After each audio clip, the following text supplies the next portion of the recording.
Good evening, friends. What I've got for you today is a review of one of the most in-demand sedans of 2023, the BMW M340i XDrive.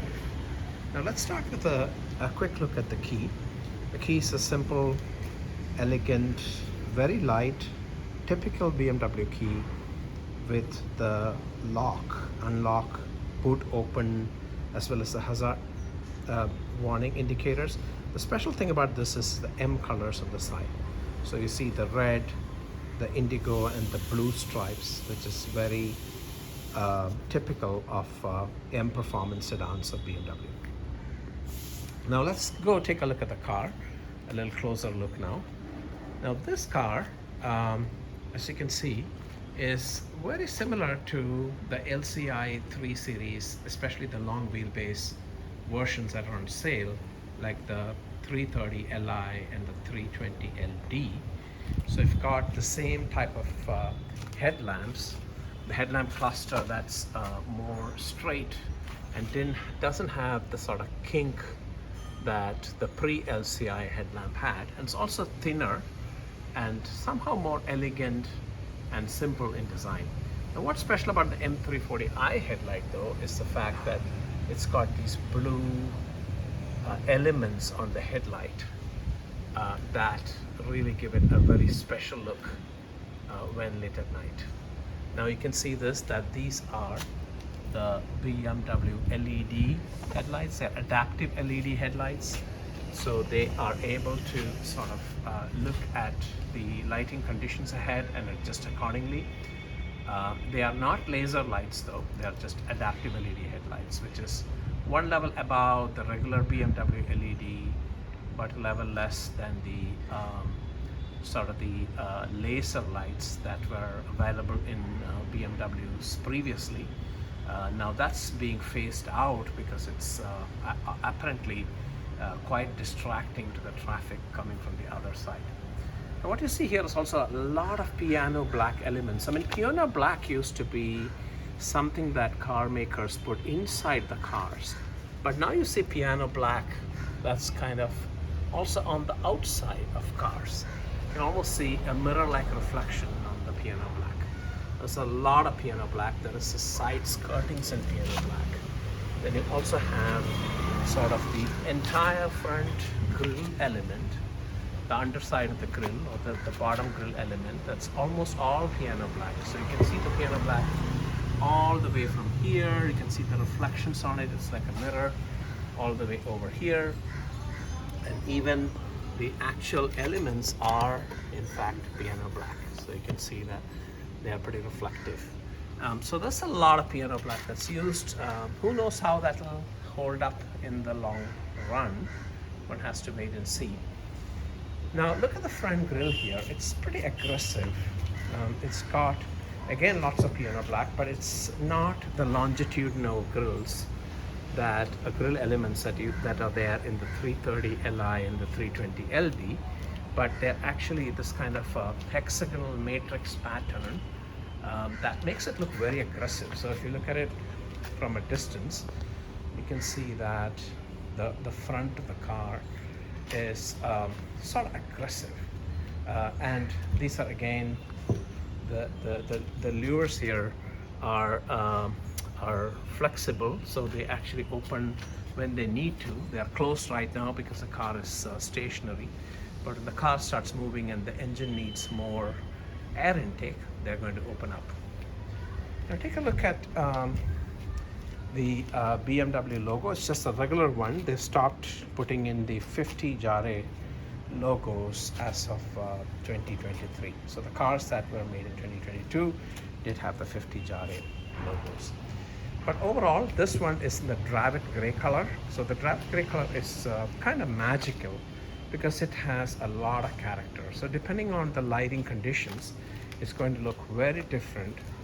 So if there's not much light, it looks almost very dark. It looks close to black. Right now the car is in shade, and it does look like it is a very dark shade. But now if you look at the same car in the sunlight, for example, the back of this car is actually the same car. Now if you move a bit to the back side, which is directly exposed to sunlight, now you'll see that the shade is very different. It's actually a much lighter shade of gray. It actually looks more like kind of a steel gray rather than a dark gray, because of the amount of light on the Drive-It is making it look more light. And in some angles it actually looks greenish, and in some angles it also looks goldish because of the golden speckles that are specks of gold that are mixed into the paint. So you can actually see this here, that in this area it actually looks like a golden shade, especially where there's direct sunlight on it. You're going to see those gold specks under the paint. So overall, I think the Drive-It Gray is one of the best colors that one can buy a BMW in. In fact, other than the M340i, it's only available in the 7 Series, I think the XM, and as any BMW enthusiast would probably know already, the M340i has legendary B58 6-cylinder turbocharged petrol engine that goes into also some other models of the BMW, such as the X5 40i, the X7 40i. It also goes into the Z4 40i, and also the new and upcoming X3 M40i. All of them do have this 6-cylinder B58 engine. So let's take a look at that engine. Now the bonnet is, I just released the bonnet, so it should lift up. Let me just make sure. The bonnet is easy to lift. It's actually not because it's light, that's because it's got a hydraulic struts on the edges, as you can see, so it's really easy to lift up the bonnet. It's got this padding, which the foam padding, which is going to make sure that the amount of noise is cut out, the noise that enters the cabin. Now, not that petrol engines are very loud, but this is a 6-cylinder, so it does make a bit more sound than the typical 4-cylinder petrol that you'll find in the 330 Li and the 530i. Now this is the B58. So how do you know that it is a B58? It's because of the fact that you will find it's got these 6 stripes representing 6 cylinders. So 1, 2, 3, 4, 5, and 6. When you look at the 530i or the 330i, you'll just find four stripes. Now, one thing that's interesting now is that it's not pushed back inside the body as much as it used to be in earlier BMW. So the 6-cylinder engines used to be only half visible or 2/3 visible in some of the sedans like the 530d and so on, because it was actually pushed backwards into the body, and this part would come right here. You'd only see like the 4 stripes, and then you will have to look in to see the other 2. Now that's not because BMW has wanted to put the engine further forward. It's probably because of the fact that in the 3 Series they can achieve that type of 50-50 weight distribution without necessarily pushing it all the way back. It is actually quite set back, but not as much as some of the other cars that I've seen. Now the other thing that's special about the M340i is the fact that it's got mild hybrid technology to assist the B58. So you can actually see that there's an additional battery pack and also a integrated starter motor that helps to boost from the battery, from the 48-volt battery circuit, the power in addition to the engine, so that you don't spend as much energy from petrol. So that's a great thing, and I found this car to be really smooth in sort of start-stop traffic because of the fact that it's got this mild hybrid technology that's built in, and also the fuel efficiency is increased as compared to the pre-LCI 340i. The pre-LCI was ARAI rated at about 10.8 or 11.8, I think, kilometers per liter of petrol, and this one's rated as 13.1. kilometers per liter. ARAI, of course, the real world will be lower, but just in relative terms, you can see that there's a gain in fuel efficiency because of the fact that this engine has got assistance from a mild hybrid technology. So that's about the engine. Now let's go take a look at the rest of the car. Taking a look at the car's wheels, you can see that these are actually 19-inch wheels. So they're massive wheels. They are a special M791 design. What you'll see is interesting about this is that it's got the self-leveling centerpiece. So when the car is in motion, this doesn't go down, it actually levels back up. So even if the wheel is spinning very, very fast, you'll still be able to read the BMW. So that's like a kind of a nifty touch with the self-leveling centerpiece. It's got the M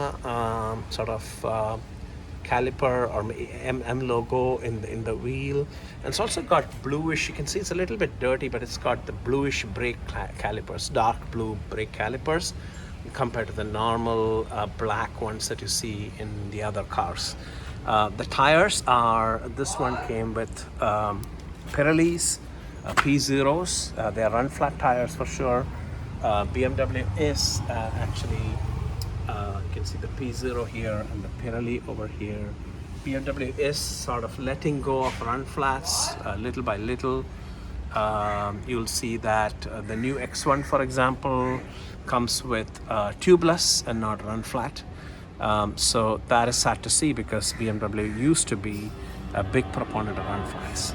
You'll see these tire profiles, so the front and back, it's got different profiles in the front and back. So 225, 40, 19 on the front, and if you go to the back, you'll see that it's a 245, 35, 255, 35, 19. So that's even thinner tire. Now the offset tires in the rear are really wide. So you can see the section over here, 255. So really wide tires. That does give you a lot of control on the twisties and other kind of slippery surfaces, etc. However, that does mean then that they had to go down to 35 profile at the rear, and that then makes it really thin section, and can make for a bumpy ride. So as the owner of the car, I've driven this car now for about 1,700 kilometers on all kinds of roads, and I can tell you that on smooth freeways, this car drives so well. It's very balanced, very confidence inspiring, very stable, very planted, and as long as the roads are smooth, you can take those twisties up the hills and so on with so much confidence, and it's a real hoot, right? But once the road gets a little bit rutted, potholed, or rough, then it is not so much fun anymore driving this car. You have to be driving very gingerly to make sure that you have a decent ride and you don't get too much jarred, and at the same time that the car doesn't develop rattles and stuff. So you got to be a little careful about throwing it on those ruts and potholes. However, it is very livable. So in the city, in Chennai, for example, where we have lots and lots of good roads, mostly in the city, and some really bad roads, it's okay. I don't feel that it's preventing me in any way from being my daily drive to my office, etc. So it's not too bad, but yet at the same time, if the roads are really bad, then you do get a lot of vibrations and sort of bumps transmitted to the cabin, because the profile of the tires is just 35 at the rear and 40 at the front. So you got these nice little M logos. They're bigger than the pre-LCI, so that's great. And then you also have these amazing piano black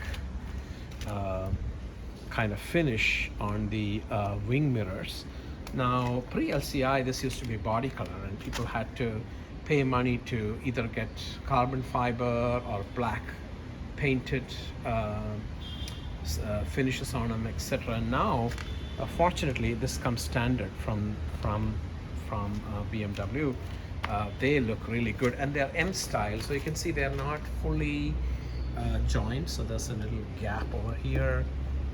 This upper piece doesn't actually touch the body. It's only being joined at the lower end. And when you actually sort of lock the car, you can see that these things actually go back, and then you can actually see how it's only connected at the lower level, not at the upper level. It's also got piano black again. And now I've got a PPF covering for most of the car, including these mirror, the wing mirrors, and that's really important because you know, it prevents scratches and things if at all somebody rubs on these mirrors. I've actually been saved by the PPF as I went through a very steep kind of climb into a house in the hills. The nose of the car actually, you know, scraped you know, the road surface, but the PPF sort of ensured that those scratches actually don't show, because these PPFs are self-healing. So when they do heal, then they actually don't reveal anymore what kind of scratches or damage is there. Now if you look at the windows actually do not have chrome. They actually are again piano black, the window rims, and all of that piano black really makes this look really nice combination of colors, especially in bright sunlight. As you can see, the body of the car in the light gray shade, and the black piano black trims in a very dark shade. Now you can see in the black at the back also there is a really huge sort of rear fender element, like that's also piano black, so a lot of surface area covered in piano black, and that is a bit worrisome unless you get the PPF, because then you could develop a lot of scratches otherwise on the piano black trim. You can see at the rear, it's just a typical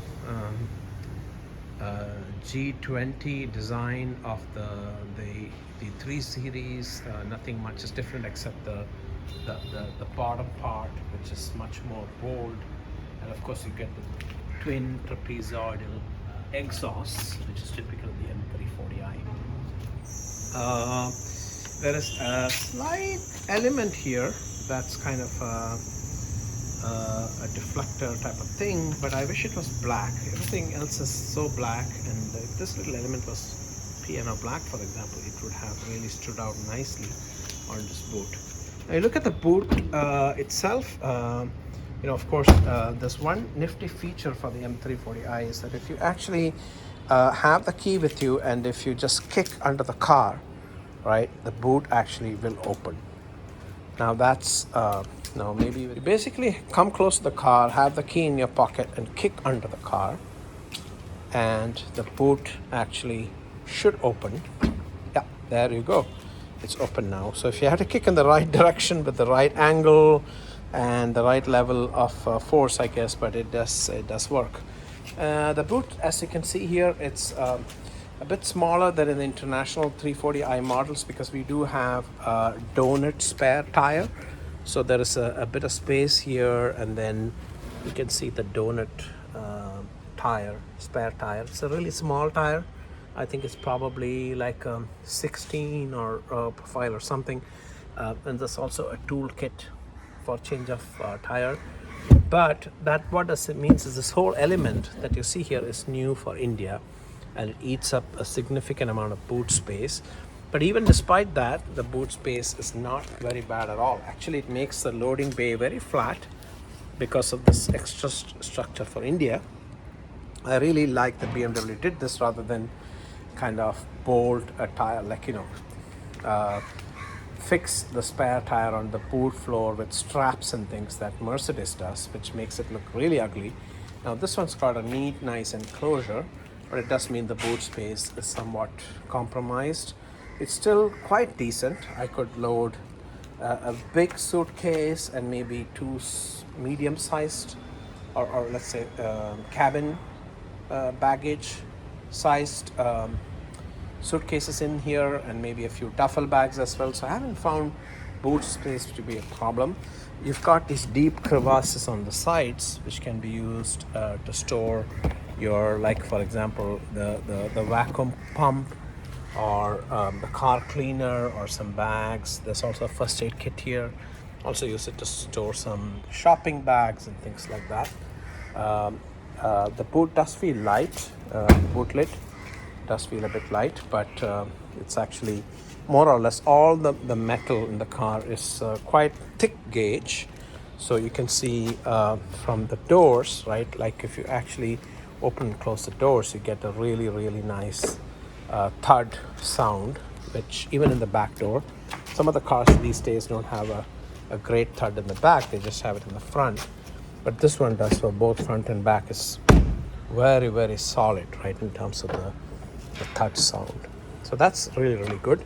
Now this has got wireless, like, you know, touch based, you know, totally keyless entry, and that's really nice. I believe that the pre-LCI did not actually have it, but here you basically touch the inside to lock the car. So you can see the car's locking now, and then when you come back in, you can touch this area right here to open the car.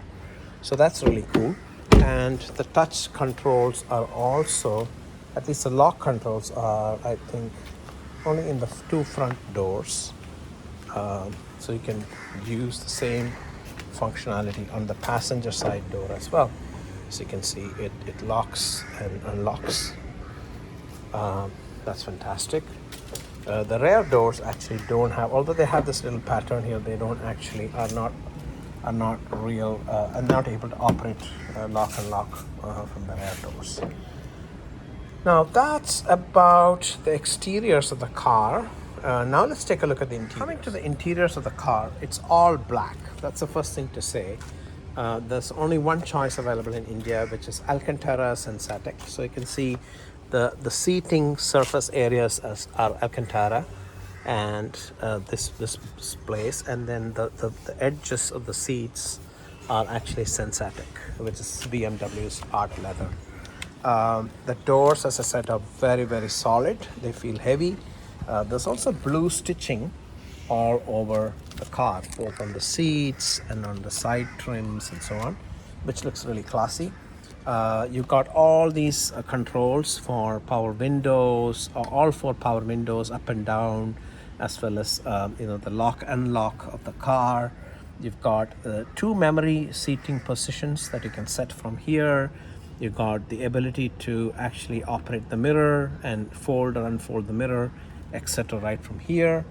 You got decent sized bottle holders. I could place 1 liter bottles very comfortably, but not any bigger than 1 liter Aquafina bottles here. You've got some more space over here. These surfaces here are not really, I mean, they're softer leather, so you know, they're actually not hard. They are I wouldn't say not soft either. They're kind of firm but not hard. The only problem is that this area is not very wide. So if you're resting your arm here on a long distance drive, then you're going to very soon start to feel a bit of pain, because this edge here is going to start pressing against your hand. It could have been softer here, in my opinion. You have a great Harman Kardon audio system, 460 watts with, I think, 10 speakers. So you see the tweeters over there, and then the front speakers over there. Harman Kardon. The sound quality is absolutely much better than the standard BMW system that came in my previous car, which was a 205 watt BMW system. But still, I wouldn't say it is industry leading or anything. I think it's an 8 on 10 in terms of sound quality. It's really good, but not the best.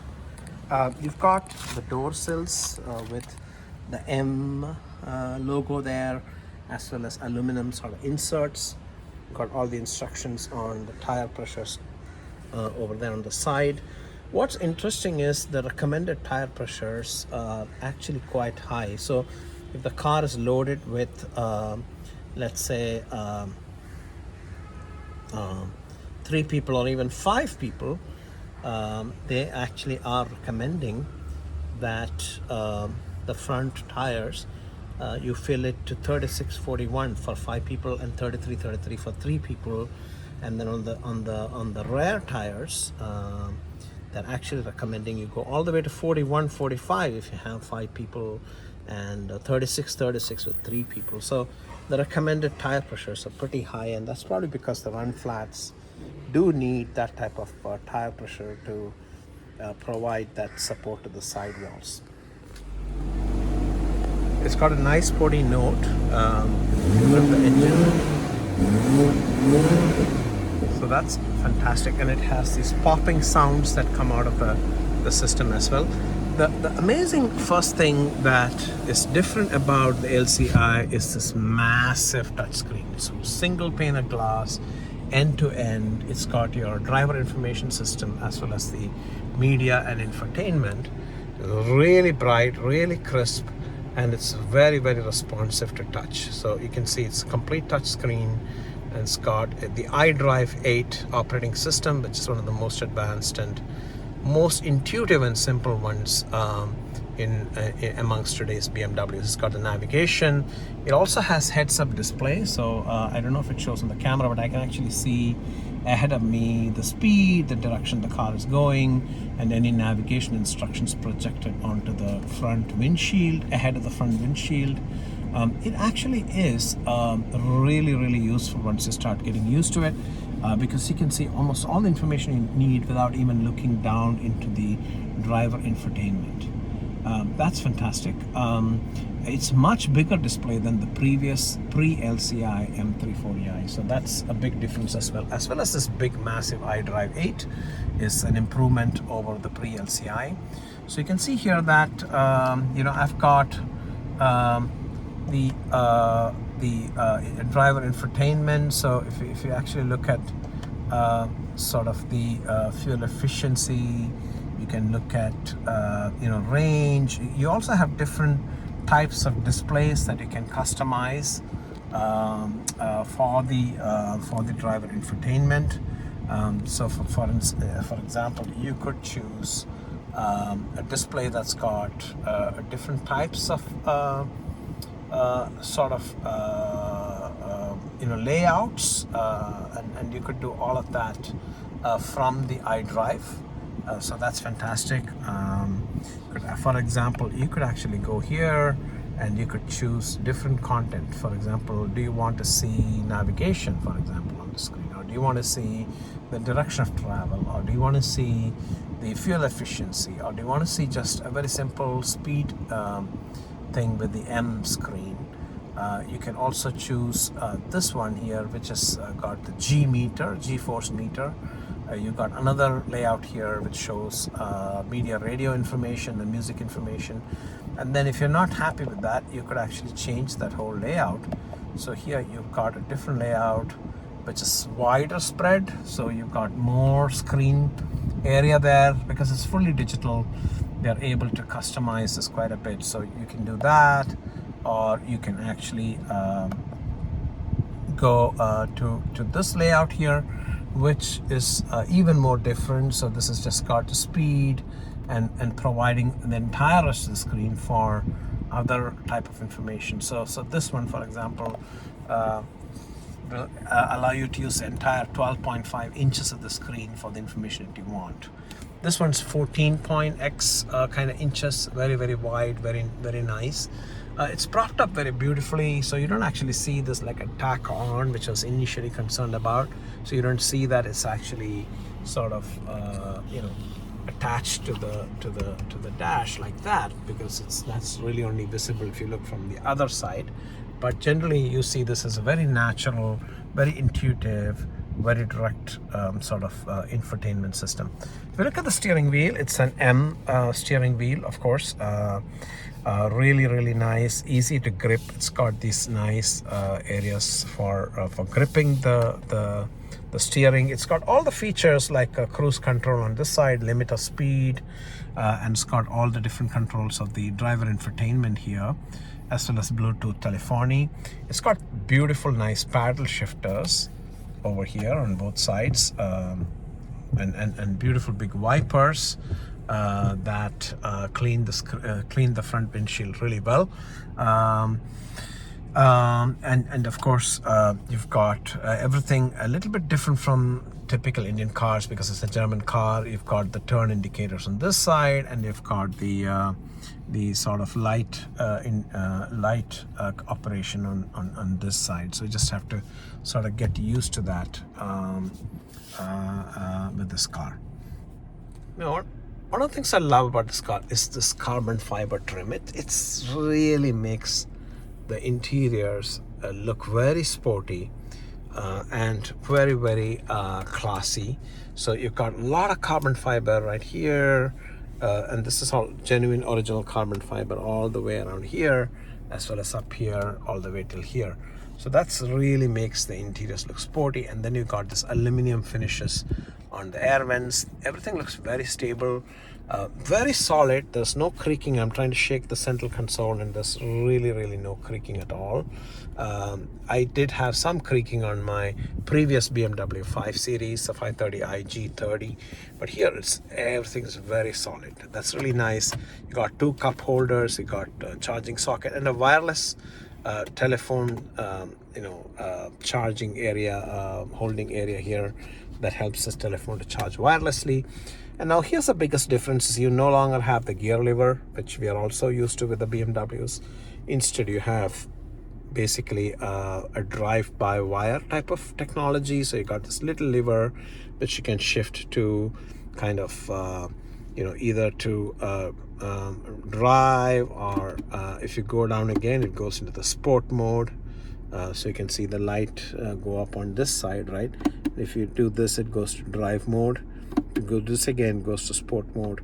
And if you just go to the other side, you can put it on neutral or on the reverse gear. So, and then the park button over here puts it back into park. It's got the Eco Pro Comfort and Sport as usual, but if you do double press the Sport, it goes to Sport Plus.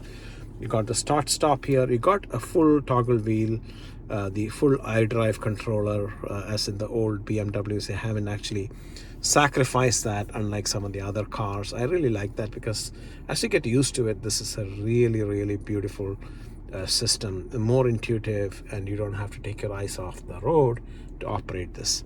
You got the electronic parking brake over there, more carbon fiber, a really nice armrest, which is really good.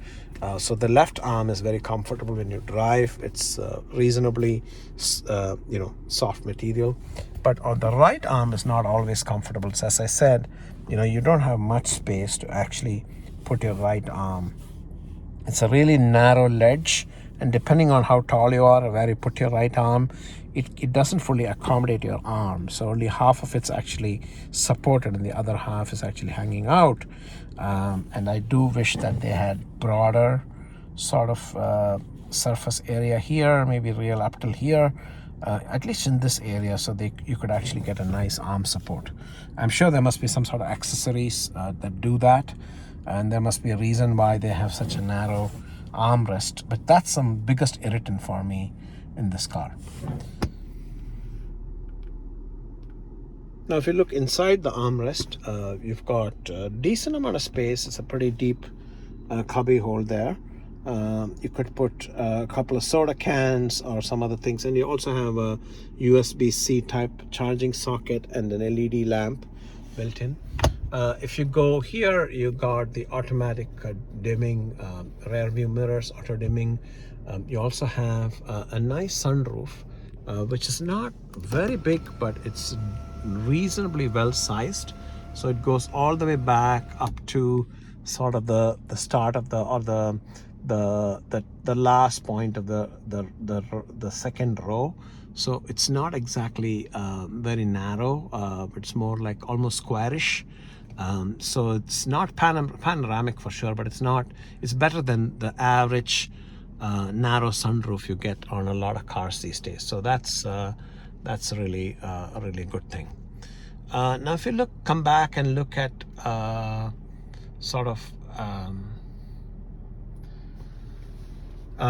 if you come back and look at the rest of the interior here, you've got seats that are very ergonomic. It's got very good side bolsters, as you can see. The seats are very well bolstered. It's even got an extension of the knee support. You've got electronic adjustments for both the front rows. So you can see here on this side here, you see the electronic adjustments that are available for those seats there. Both for seat recline as well as moving back and forth. You can increase the height of the seat as well. The seats are low set, which is typical of BMWs, but on the other hand also the seats are little harder than a typical 3 series or 5 series you would buy, because this is meant to be M Sport seats. And you've of course got a really nice LED mirrors up here. They're kind of slightly yellow LEDs that have a very slow sort of action of coming on and going off. Very nice and sophisticated. This is a connected drive system, so you have an SOS button over here to contact BMW, but you also have this amazing connected technology, so you can actually control with your app where exactly your car is. You can locate it, you can see all the parameters, you can geo-fence it, all of that. The one thing though is the number of buttons are really minimal now, the physical buttons. So you just have the volume control, you have the ability to go back and forth on your music tracks, and you got the ability to turn on defoggers on your front and rear defogger, and that's it. For everything else, there is iDrive, which is a touch screen, as well as through the controller. So that's how you operate almost everything. You have the ability to go pick your shortcuts. You go home and you pull down. You've got a set of shortcuts that they can put in here to control things that you want to control very fast, or else you'll have to hunt through the menus to actually figure out where exactly to go for what. So that's about the front. Let's take a quick look at the back, and then we will wind up this part of the video, and the next part will be actually a drive video, which I'm going to film later. Coming to the back side of the car, the doors open really wide, just like you can see, almost 90 degrees. They are heavy. They have a 3-stage action, which is very typical of European cars. And if you actually go inside, the legroom is actually pretty good. The seat base is quite deep, so the thigh support's really good. Even after setting my front seat very far back, almost at the max, I still have more room at the rear. I think the front seats would typically be further ahead when I drive, and that would leave quite a bit of room here. And they're scooped out as well to make sure you get more leg room. You've got a kind of a center console area where you can set temperatures at the back independently of the front. So it's really a 3-zone climate control, which is fantastic. You've got AC vents here, which are quite effective. 2 USB charging sockets. You've got a center armrest over here. It's got cup holders, 2 cup holders.